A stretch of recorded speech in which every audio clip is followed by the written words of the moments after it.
and in honor of everyone's time. Well, we appreciate everyone joining us today. This is, in fact, our last seminar of the season, and we're delighted to have Dr. Michael Goodman join us today. Dr. Goodman is an assistant professor in the Division of Infectious Diseases in the Department of Internal Medicine here at UTMB. He has a doctorate in public health, a DRPH, with a specialization in epidemiology, community health epidemiology, from the University of Texas Health Science Center School of Public Health. He also has an MPH from UT School of Public Health and Community Health Practice. He's been employed here since 2014 when he finished his DRPH from UT School of Public Health.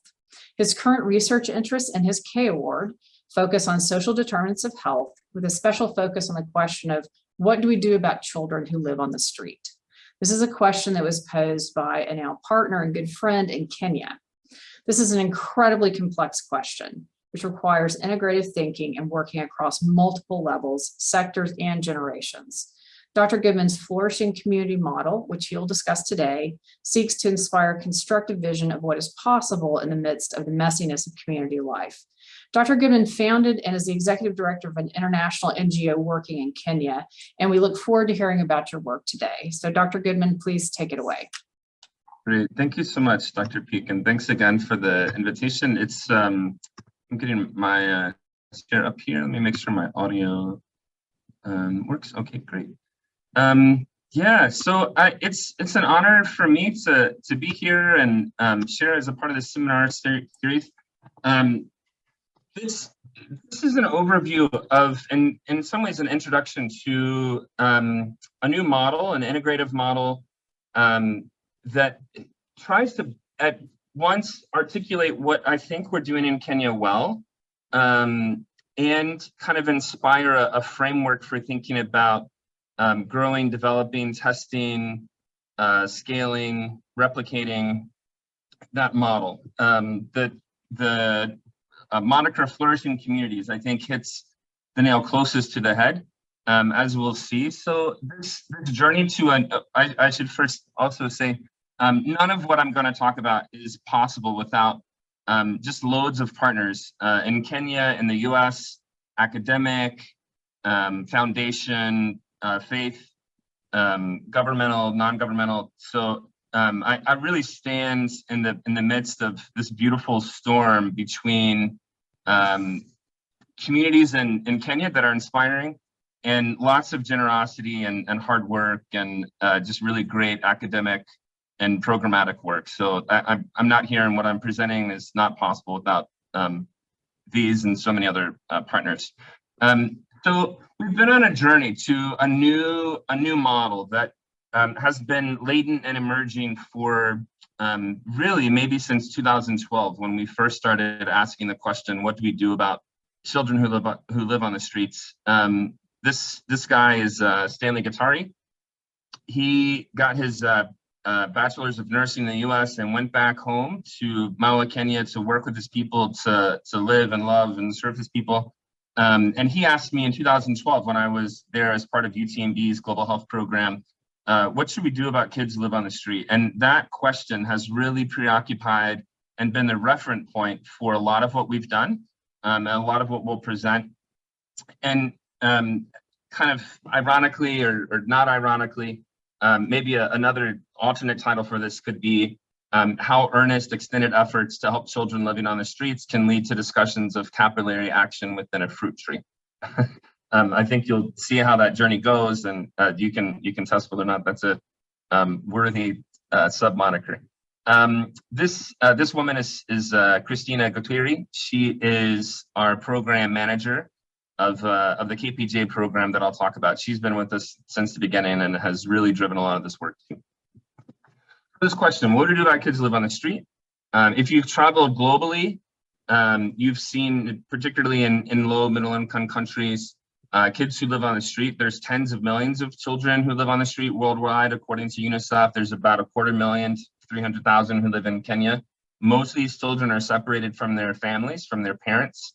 They're vulnerable to abuse at home, even on the streets, sexual abuse, physical abuse, emotional abuse, trauma, trafficking, recruitment, even to terrorist activities we've seen among kids that we work with, substance use disorders. They're not enrolled in school and there's not really great evidence on what works. So it's a massive problem. There are programs that have been working on this, organizations that have been working on this challenge for a while, some decent research around it, but nothing really like what do you do about children living on the streets? There hasn't been a great answer for that, and hopefully we're coming up with something that that maybe can be helpful. So we started nearly a decade ago. This picture was taken in 2013. We see two medical students working with kids who live on the streets, conducting formative interviews, formative evaluations to see what these kids want. Why are they on the streets?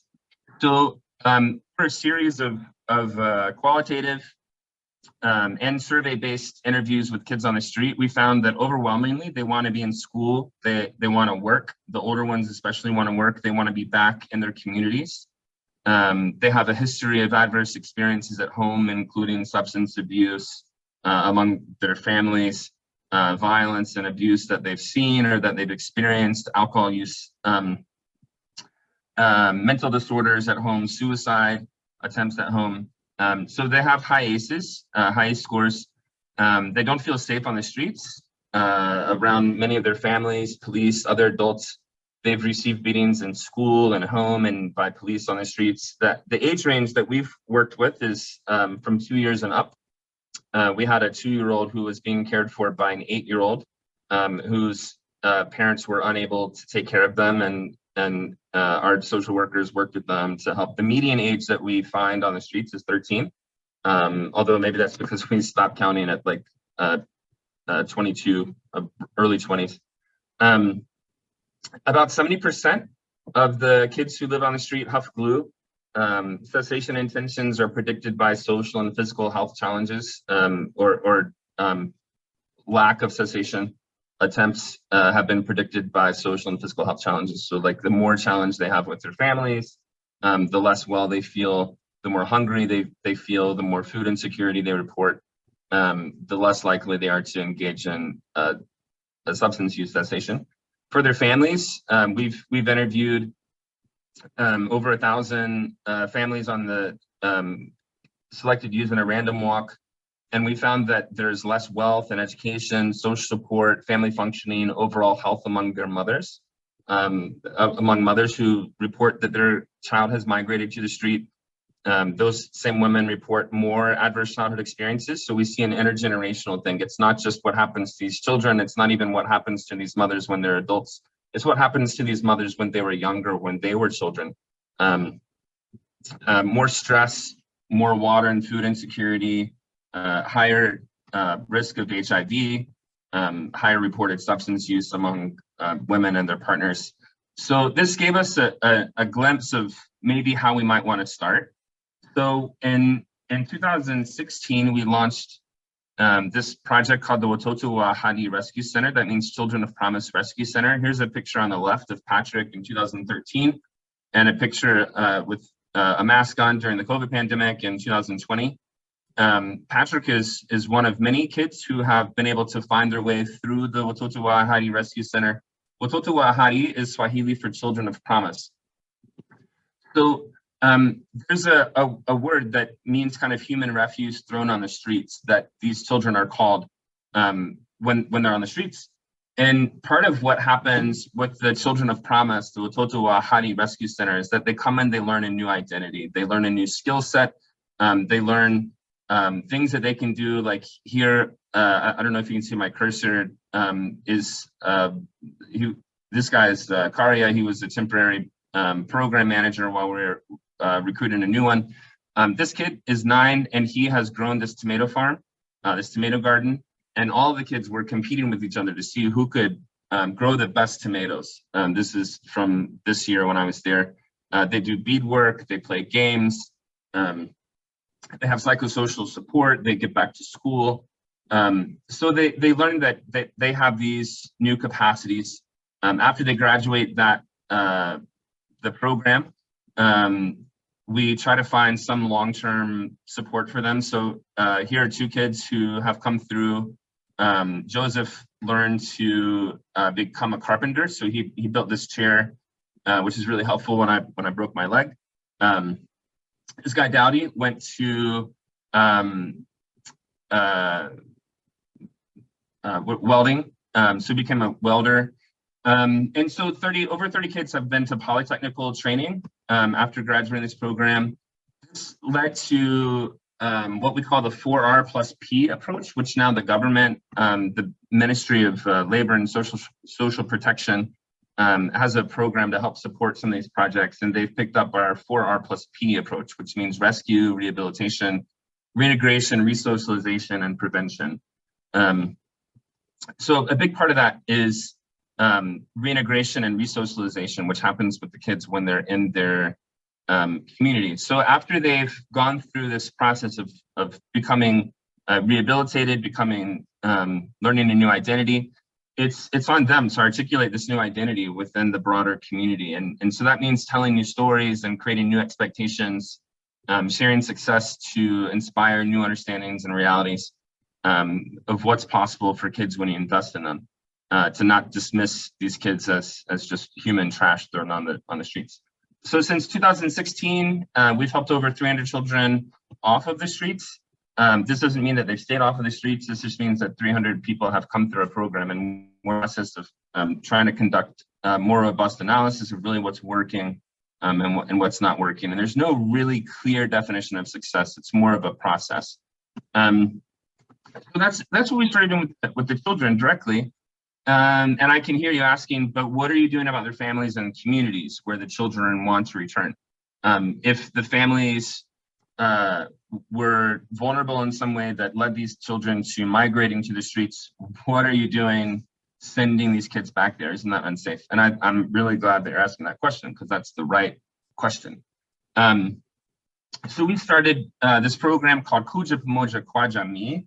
Kuja is Swahili for come, Pamoja means together, Kwa means for, and Jamii means society, community, union, group, club, even sex, like having sex, that the act of sex. So Jamii we translate mostly to the place where we belong, to the place where you are known and know another person. And it has this rich connotation in Swahili that it misses in the abstraction to English, but the best translation, come together for the place we belong, KPJ. The KPJ program was built around a few observations. One, that there are these forms of capital that you find at a family level. Also, you find them at a community level, at an individual level. But thinking about the overlap of these capitals of cultural capital, which means having the relevant knowledge and skills to succeed in a culture, usually that's indexed by education, like years of education, literacy, numeracy, economic capital, income, investments, animals in an agrarian society, food, water, security, land, housing, which gets into some legal rights for people. So these economic capitals, social capital, having trust and reciprocal benefit, coordination between members of the community, a sense of cohesion, a sense of usness, of groupiness, network connection, so who you're connected with around your social environment. And the inverse is violence and diffusion. And then health capital, some of behaviors, beliefs, attitudes, physical, mental states that are conducive to mental and physical health. So like HIV, for example, overall health, physical capabilities, these can all be categorized under health capital. So we have kind of in the grand scheme of things, these capitals that are overlaid, and a deficit in one capital can contribute to a deficit in another. Conversely, growing in one form of capital can help you translate that into growing another form of capital. But for us, just meant this observation came from looking at data around why children were on the streets. And it said you have to really be active across these different sectors and find some way to integrate them.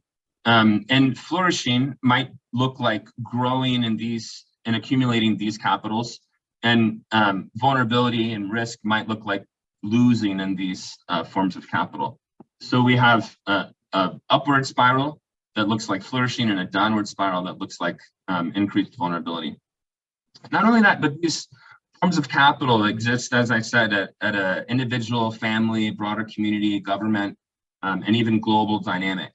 So thinking socially ecologically about children, children are nested within families, within communities, within governments, within a global dynamic. So it's never just a kid, it's a kid within these systems. And so if you want to help support this kid, you have to help support these systems at these different levels. Which led us to think about integrative programming. My dissertation work was with an orphan empowerment program that brought orphan and vulnerable children and youth together to help keep their sibling groups together. And what we recognized is that if you have a convening mechanism, if you have a reason for people to come together regularly, it helps you address multiple outcomes. So they're not coming together just for this outcome, like for sanitation practices, but while they're together, you can help promote sanitation practices. So it takes a village to raise a kid, and the village is interested. This group on the left here, this is our first KPJ group. The way these groups are structured, there's 25 to 30 members of the community, all representing different families, who come together and engage in microfinance, a group-based microfinance program. So they come together, they share mostly 20 cents, sometimes upwards to 50 cents, setting terms of repayment at about 10%. And over time, they really accumulate profits within their groups that allow them access to things that they didn't have before, like school fees or new clothes or new chairs or new business investments, animals that they didn't have. And we've seen over the 5 years since we first started a growth upwards of around 8,000 families coming together weekly across 25 villages.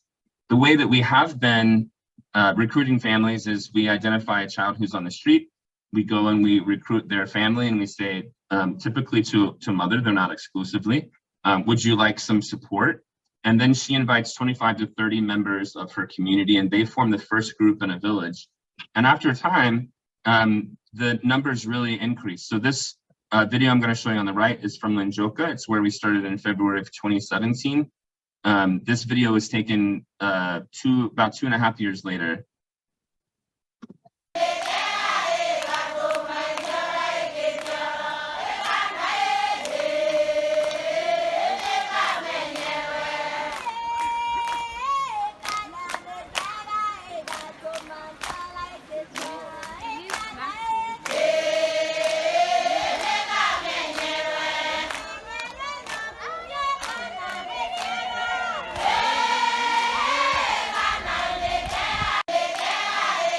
I really could listen to that all day.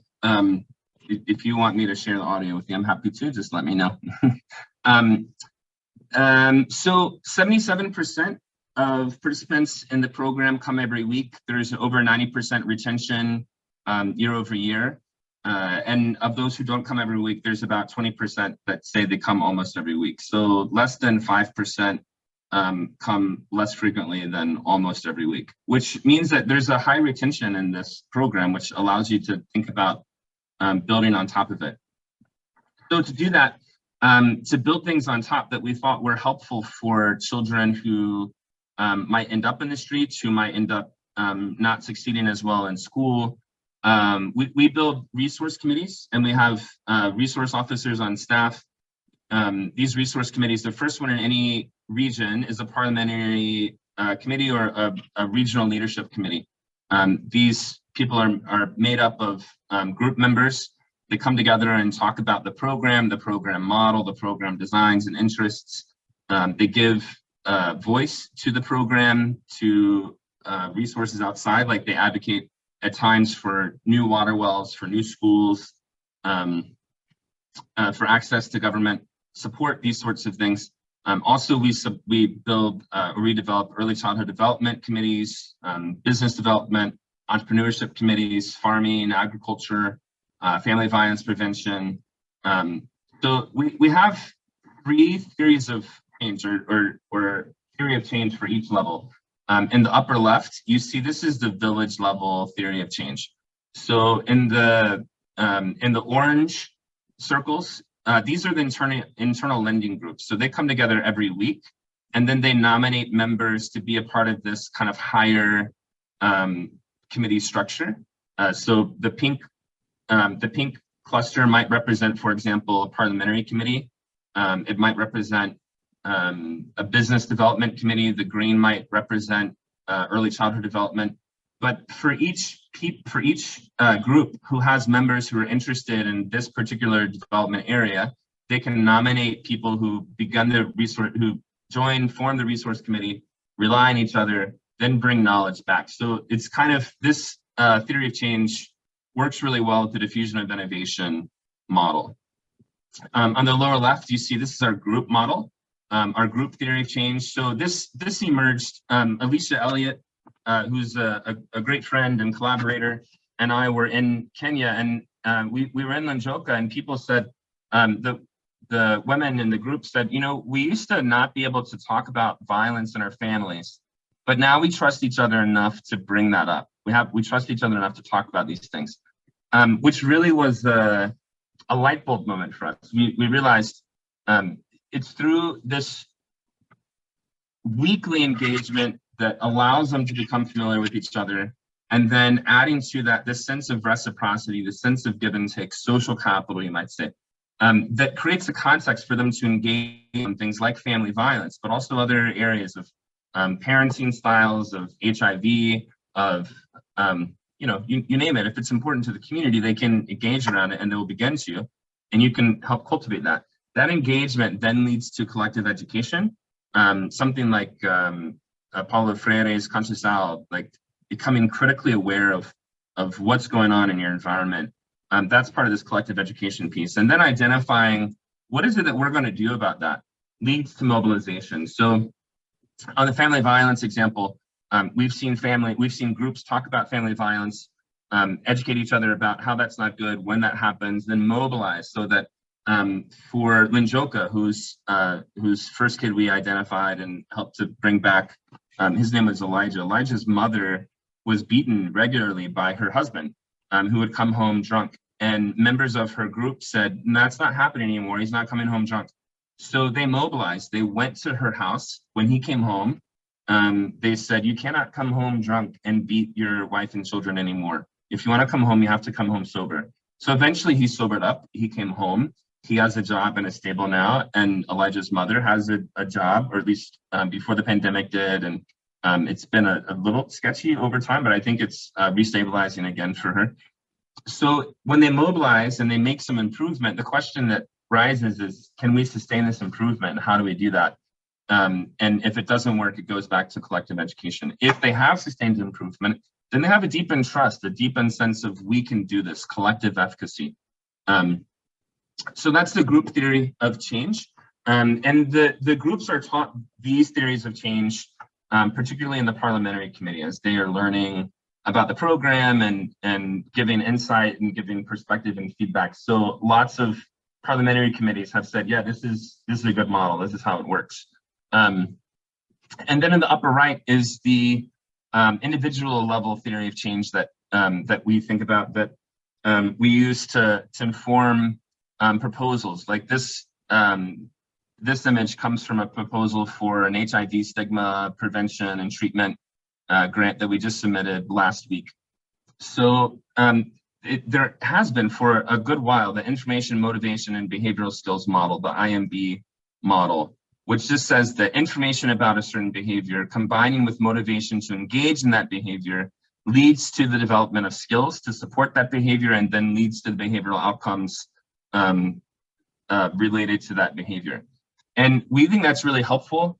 And we think that part of what happens is that the KPJ program creates this social environment, this social context to engage around norms and to engage around trust and mutual dependence that also support the development of information. So normative influence, the things that matter to your community, that matter where you belong, become things that inform what you believe.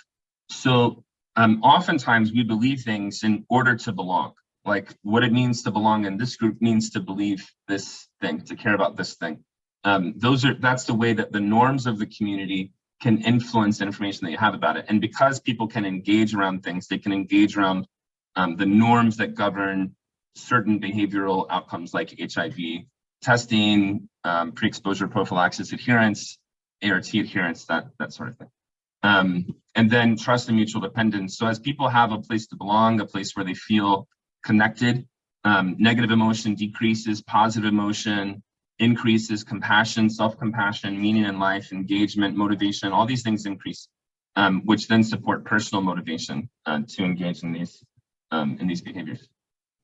So preliminary support for the KPJ approach, we have published or have in review models that show that social capital affiliated with the program participation, that is like people in my group are trustworthy. I receive and give support to people in my group. The people in my group and I, we're close, we're like a unit, we're cohesive. These social capital affiliated measures of program participation, they predict better mental health, so less depression, less loneliness, less anxiety, more cooperative relationships between intimate partners, better child-directed behaviors like less maltreatment, and more positive investment, positive parenting, and also improve water and food security. We don't have the data to say, we're not saying this is causative. There is good evidence that some of it might be, but until we have an RCT that we can really follow up, it'll be hard to say. But for now, we have good preliminary support. The KO1 project seeks to address this endemic challenge of family violence, poverty, substance use, and mental health, and HIV risk and treatment failure among people living with HIV, families with HIV. And this came from the observation that there was a linear relationship between the presence of HIV in the family and the risk of a child migrating to the streets. In fact, in one of the clinics where we've recruited HIV patients, we've recruited 2 people who are a part of our KPJ program back in the broader community. So really thinking about these syndemic challenges as they relate, we know that our program integrates multiple aims within a community empowerment program, which made us ask, is there a way, how might we adapt this program intervention model to people living with HIV? And we had some thoughts about how we might do that specifically with people who are living with HIV at their clinics, and HIV stigma has become one of the barriers to doing that. People often go to a village, to a clinic that's a bit removed from their home village, so they won't be seen by their neighbors as attending the HIV clinic. So that means that it's hard for them to come to a weekly meeting. So we have ongoing research of looking at the best way to really implement and adapt the program model. As a part of that, as a part of this endemic, we know that mental health, relational health, intimate partnerships are all kind of integrated. And so we wanted to integrate existing validated curricula. This included a positive parenting curriculum, a group-based interpersonal therapy for depression, and intimate partner violence prevention curricula. And part of the challenge was all of these curricula required that you bring together kind of a limited number of people, and you have trained facilitators who the trained facilitators deliver the therapeutic content, which is fine if you have a limited number of people and a limited number of trainers, facilitators that you would have to train. But in our context, we have over 260 groups and we have a limited budget. So, you know, we have 8,000 people that we want to roll out curricula to, and it makes it challenging if you have to train a facilitator at each place. It's just not feasible for us. So our question was, how can community relationships among people who are in these internal lending groups, how can these relationships become therapeutic? How can we support these relationships to deliver the therapy to each other? There's some precedent for that, but we needed a new model. So we knew from like the friendship bench, for example, in Zimbabwe, where people are trained to have conversations with people who come and visit with them one-on-one, we knew that something was possible. So taking the existing curricula that were all topic-centered, taking out some of the elements that are kind of more introductory and more like meet and greet type things and get to know you things. We sought to adapt these into a consistent, internally coherent flow. And part of the question that we had was, why would people open up about matters of depression, and what would lead someone to care about someone else's depression? And part of the answer to that question came from the broaden and build cycle of positive emotions. So I had not studied positive emotions. I'd heard about positive psych. I'd heard about positive emotions before, but during the K, I really had time to read and see really fantastic research led by Barbara Fredrickson, a psychologist at UNC, that positive emotions have the effect of broadening our thoughts, our activities, our relationships, and this broadened perspective then helps us to identify resources, personal resources like social support, resilience, new skills, new knowledge, and engage in cultivating those so that we end up with enhanced health, survival, fulfillment, which then leads back to increase positive emotions. So if we wanted to help people learn new skills, if we wanted to create a context where people could hear and listen to the challenges, we knew that positive psychology would be part of it. So module 3 and 4 was really kind of where we started here. This is the overview of the curriculum. I put the QR code up here if you want to see the curriculum, have at it. Please don't use it without talking with me first, but I'm happy to share it. Know that it's a work in progress. Modules 3 and 4 are really where we began. So thinking about interpersonal approach to depression, there's a few, like 4 main categories of life exposure that contribute to depression. Life changes, bereavement, loneliness, social isolation, and conflict or disputes. So module 3 and 4 is where we started. And then we said, how do we grow people? How do we help participants grow to be able to deliver the therapeutic content, which was module 2. So helping them learn loving kindness for themselves, for other people, mindfulness, how they communicate, what it is that they're expressing, that they know the boundaries, that they can identify emotions within themselves and with other people, within kind of a positive growth-oriented frame. So that was module 2. And then the question arose, why would they care to do that? Like, why would they want to begin loving kindness meditation, for example?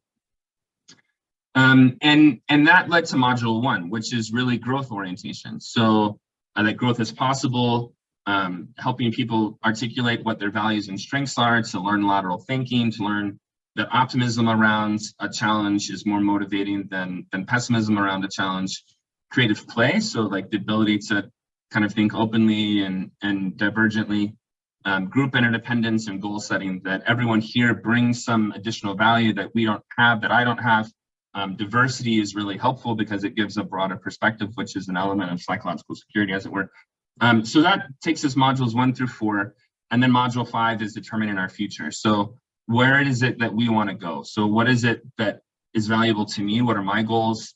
How do I, this week 21, growth through challenges and self-forgiveness, that's about anti-fragile thinking and forgiving yourself, then moving to what is my voice and how do I set goals and how do I work towards these goals, even though I know there's going to be some challenges, I can accept myself along the way. Leadership is writing a new story, which is like I can be the protagonist in my story, and then using our voice, collective goal setting. So who is it that we want to be as a group, as a larger program? And so all of this led to 1,000 different mental directions. And I'm not going to go through and read all these, but I'm happy to talk about them. But just to say, there was a lot of theory, a lot of like models that were in my mind. And I felt like this little guy, like my mind just exploded. There's just so much to keep in there that led to the question, what on earth are we doing? If you're to articulate all of this, how do you articulate it? And I came upon management research that found that across innovative social impact organizations, there's a few key themes that keep emerging. So innovative social impact organizations seek to mobilize institutional, social, organizational, economic resources to stabilize new patterns of interaction that reflect an alternative social order. They conceal goals that are not necessarily anticipated. In our case, this means we don't talk to people about advocating for a water well or for their school when they join. We don't talk to them about positive parenting when they join. We don't talk to them about renegotiating power between intimate partnerships. We say, do you want to grow? Do you want to be a part of this program? Here's where it is. And if they ask about that, we're happy to share, but that's not what we lead with, because there's a lot more that they end up going through than what you could talk about at first. It feels overwhelming. So number 4, affect positive social change by pursuing multiple goals and developing portable insights for tackling inequality to change entire social systems, not just conditions of those systems. And then 5, use scaffolding approaches to reduce ambiguity, provide backbone for empirical analysis, and favor mechanism-based explanations. And when I came across this research, it was so helpful for thinking, yeah, that's really what we're trying to do. So how do we explain what our scaffolding process is? If we have scaffolded layers, how does all this stuff integrate? And that brings us to the flourishing communities model. By flourishing communities, we mean communities that are dynamic, compassionate, responsive, assertive, self-determining, resilient, productive, loving, informed, curious, role modeling, and generative.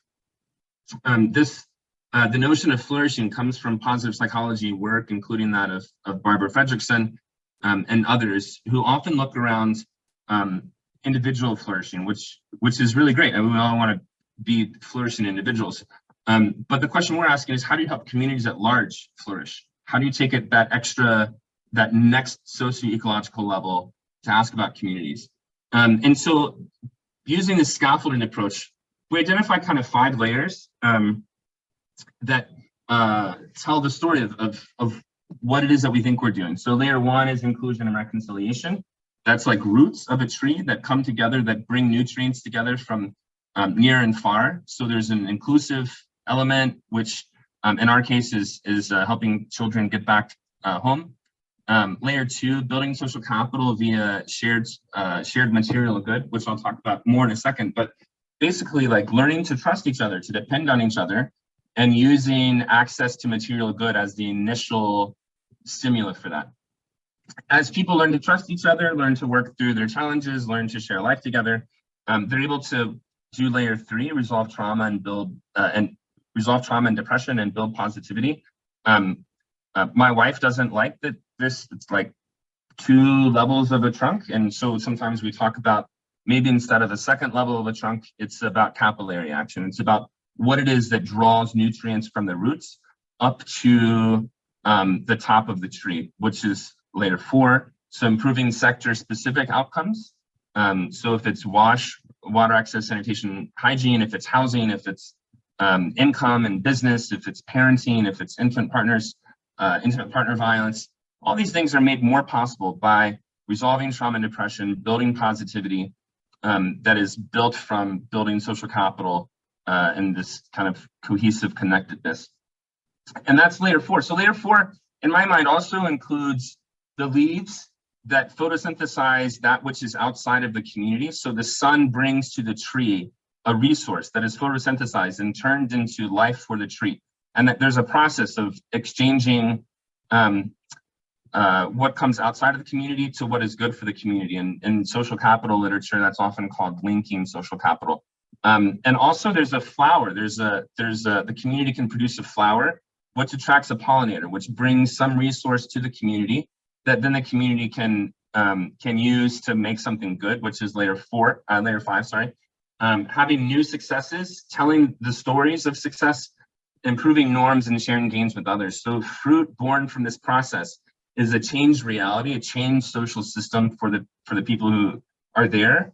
Also for people who observe what's going on, who hear the story that happens from these communities.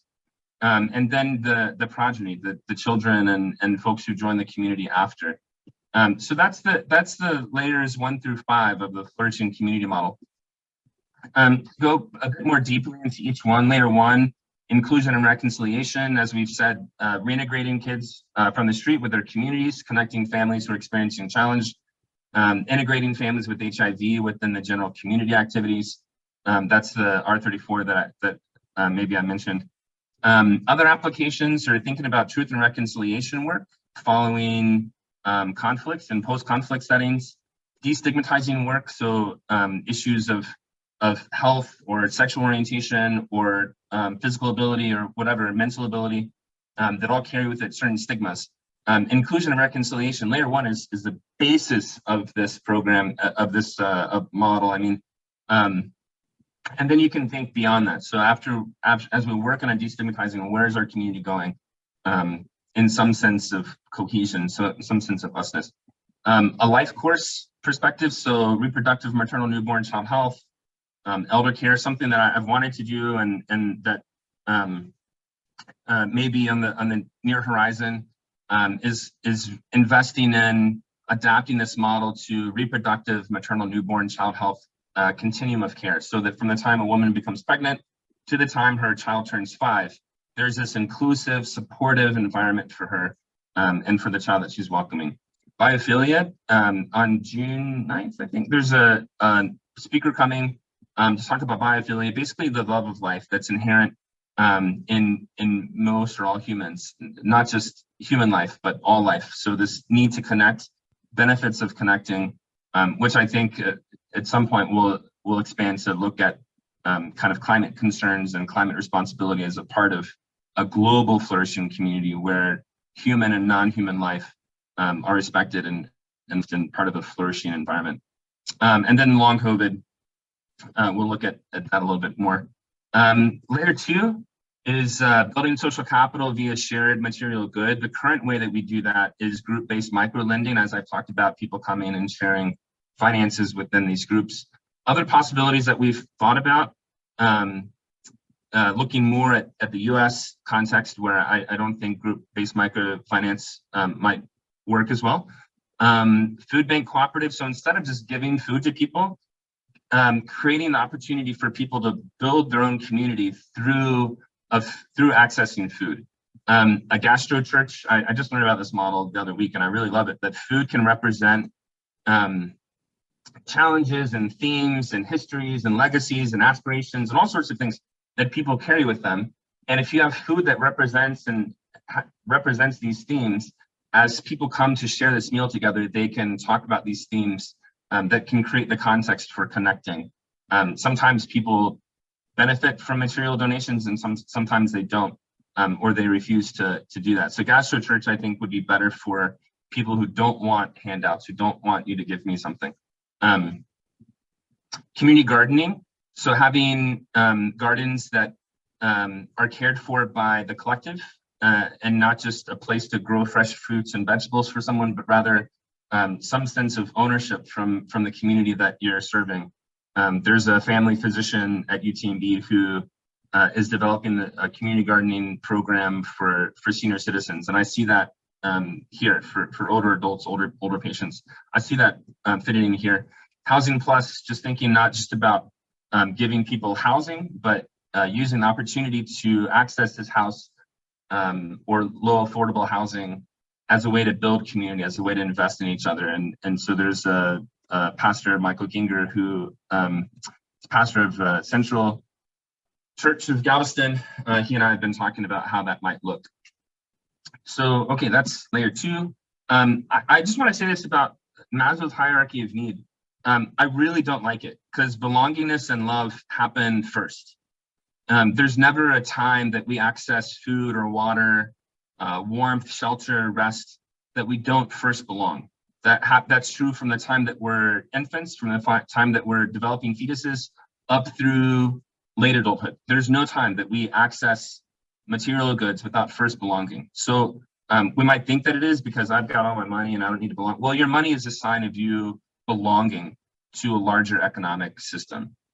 So I don't like that. I think that Maslow's hierarchy, he was coming from a place of trying to order needs that he saw to give some structure, and I really appreciate that. I think we've overdone it.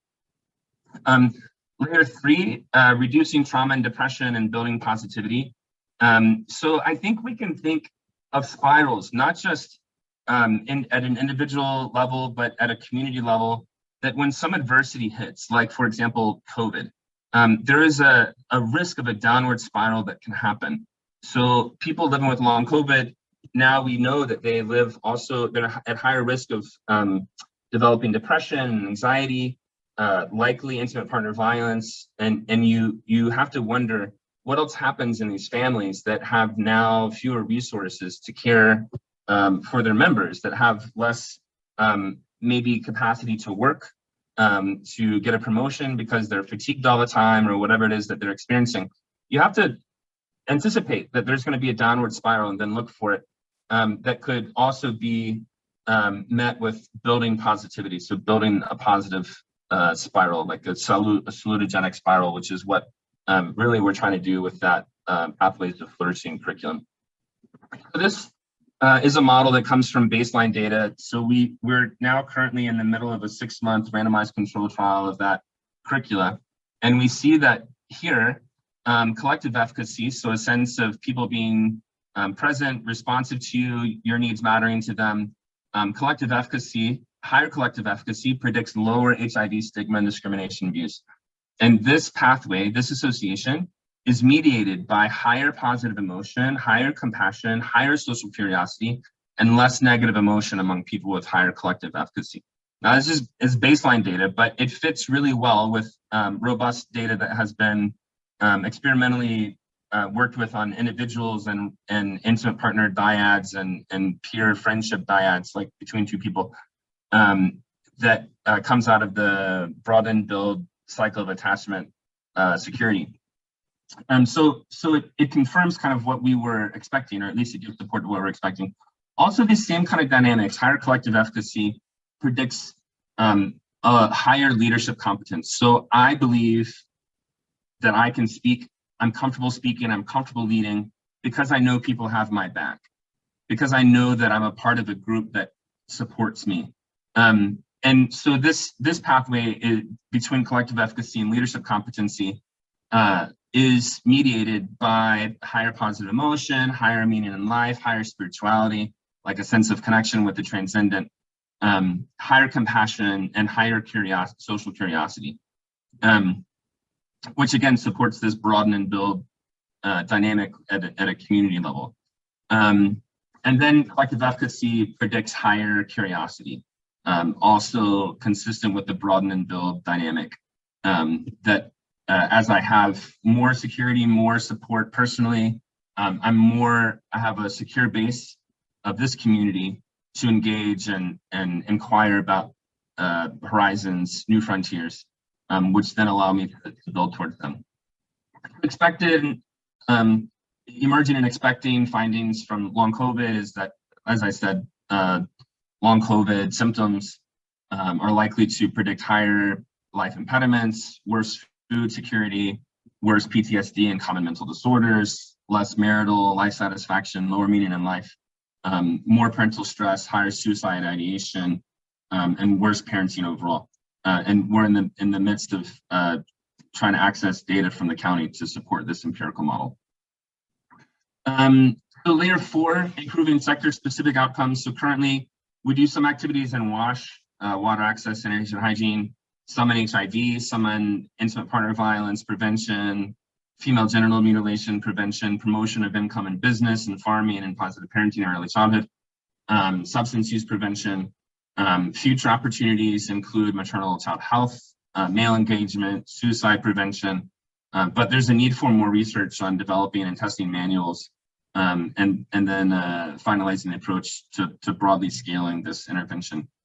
We find on average this program costs less than $10 per person per year, and there's sort of a general willingness to pay threshold of $100 in programs like this. So we think that it has high scalability. Layer 5, telling new success stories, improving norms, and sharing gains with others. This came from International Women's Day.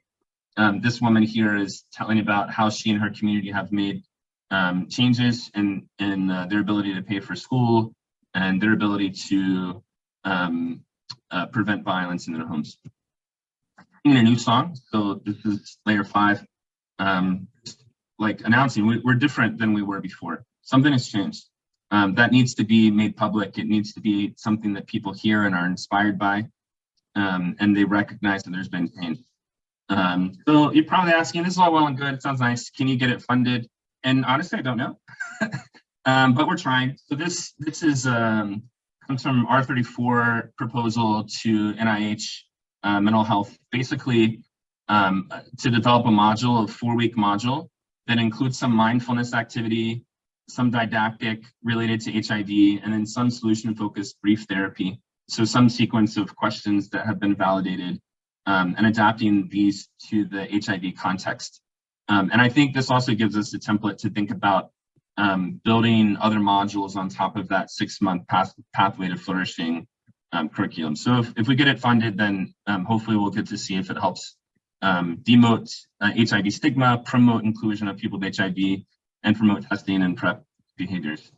Something that we're currently working on is another R34 to look at preventing substance use among street-involved children and youth, adapting this Strengths for the Journey curriculum, which was a brief curriculum that showed early efficacy among refugee children and youth. So the idea is to have a matched savings and lending program for older children and youth who are on the streets, to use that to create a platform to deliver this curriculum, and then also deliver trainings around specific challenges and opportunities specific to that population. And having met with the National Institute of Drug Abuse program officer, she said, if you can make it relevant to work in the US among youth leaving incarceration, then the reviewers are more likely to value it. Finally, we're talking towards an SMS mediated, SMS-based program to bring people into a health promotion network ecology who are experiencing long COVID. So the challenge is, like, people with long COVID, there's maybe 20% of people who tested positive for COVID before vaccinating who are experiencing long COVID, who might be or more likely to experience physical health, mental health, and social health challenges. So if you can build an SMS based system to mediate access to this ecology of interventional elements and help people navigate, then I believe that you have the opportunity to build a really highly scalable, low cost access to an ecosystem. Next target areas. So we need to have RCTs, cluster randomized trials, look at sector specific improvements around IPV, gender-based violence, WASH, maternal child health, street-involved children and youth. And then finally, kind of fun for me, people who are happier have better functioning immune systems and live longer. So if you can help a whole community live longer or be healthier, then you might help a whole community live longer and have better functioning immune systems too. So that's what we're looking at. Next steps domestically, adapting these models and the Flourishing Community model to the US. And yeah, I kind of rushed through there at the end because I wanted to leave some time for questions.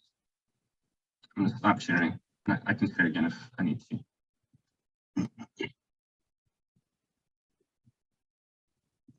Oh, I can't hear you, Neil.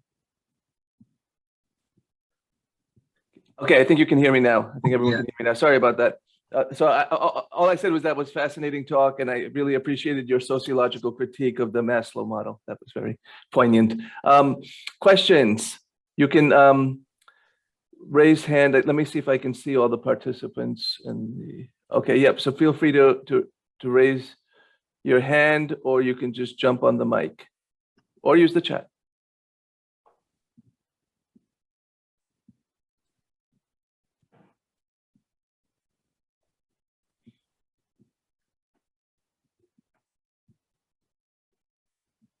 Anyone? Oh, maybe I didn't have to fly through those last slides. It's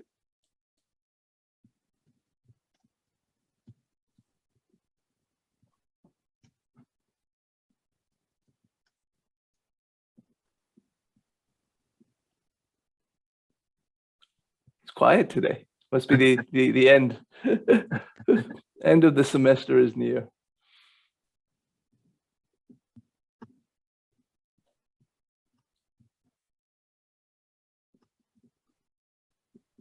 Oh, there's a question about long COVID.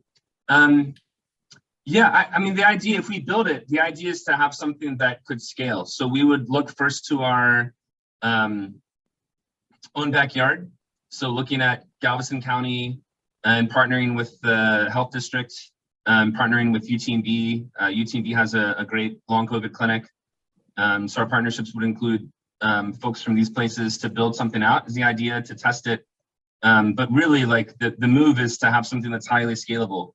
And if you can prove that it's efficacious and that it's scalable and manageable, you know, then yeah, the idea is to go global. And part of it, I'm always thinking about referencing work that we're doing in Kenya. So I'm interested in SMS-based approaches to kind of building, connecting ecologies around health promotion, you know, for people. So you could imagine it going to supporting like reproductive, maternal, newborn, child health programs, or anywhere where there's like a cluster of services that could be integrated in, and people have a phone that could deliver some content. And there's SMS-based, there's evidence that SMS-based approaches can help even promote adherence behavior. So you get a daily reminder to take your meds, or to, you know, do a gratitude journal, or, you know, whatever the thing is.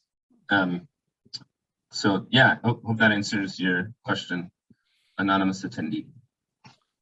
So Michael, just following up on long COVID. So I guess there's emerging evidence that long COVID is not just one entity, right? There's individuals who have, you know, actual organ damage, respiratory damage, cardiovascular disease damage. And then there's a set of individuals who have these sort of syndromes, if you will, that look like they're very much related to things like fibromyalgia and chronic fatigue syndrome, which also are thought to have infectious roots. I don't know if you had any sort of comments or thoughts on that, right? Yeah, so I mean, what is it, right? It's I think it's multiple things is what my point. Yeah. Yeah, I completely agree with you. The framework that I take coming from where I am is, in some respects, it matters, obviously, like for how you treat, what the hope of resolving is. On another hand, there's a set of interventions like building social support, building mental resilience, positivity, like working through trauma and depression, that is kind of like similar structure for whatever it is that you're going with. So like, let's say like those variations are like in a box. The question I'm asking is, how do you live carrying this box in a way that helps you cope and adapt and still grow from it? And I don't know how much it matters really what's in the box for that question. It might a bit, but I think in terms of, it would matter for like what resources you connect people with, what kind of biomedical or psychotherapeutic benefits you connect them with. And so that needs to go into the system, but like structure itself of building some way of bringing these things is kind of where I am at this point. Sure. Yep. Any other questions or comments? And we're just about to hit the top of the hour. Michael, will you be meeting with students? I'm happy to. Okay, we usually sort of. I actually don't know if there's going to be anyone today. Okay. Unless Neil, have you been moderating them? Yes, I've been moderating them, but Kristen just asked me today to come in, so I didn't organize this session. Okay, I don't know if the students are. Oh, Catherine, they are. Oh, yep. Okay. So I advertised it for a student post talk. Okay. So maybe hang on and see if any of them stay. Yeah, sure.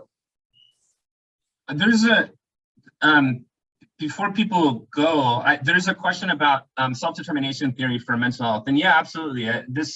I've thought about the kind of dance between individual and collective or community level for self-determination. So, you know, the Desi and Ryan, their work was largely with individuals and thinking, you know, what are the fundamental psychological needs of connection, competence, and autonomy, and how do those things work to drive someone to develop internal motivation to engage in a certain thing, and that internal motivation brings curiosity and creativity and passion and all that sort of stuff on an individual level. And I think that's important. And I think also that happens at a collective level. So if you see at the end of the Pathways to Flourishing model, as I was talking about, there's 2 weeks that are kind of specifically dedicated, almost, or 3 weeks that are almost explicitly dedicated to thinking about self-determination theory. So what is it that you want? What is the change that you want to see? What is the growth that you want to see? Really, it's like throughout the whole curriculum. And then connection is a part of it. And then competence, really, like in some ways that gets challenging because, you know, you can have lots of different things that people want to develop competence around. And so programmatically, you have to think like, these are the things that are most common or things that we think we can meet the community where they are and build competence around. And certainly like having a kind of layer 5 or like storytelling is really about like demonstrated competence and being recognized for the competence that you have.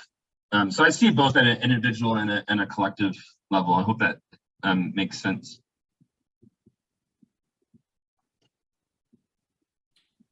Okay, excellent. Thank you again. And if you don't mind sticking around, let's see if any students want to stay.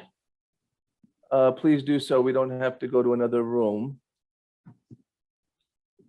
And I will promote those people who stay to be a panelist so we can see you.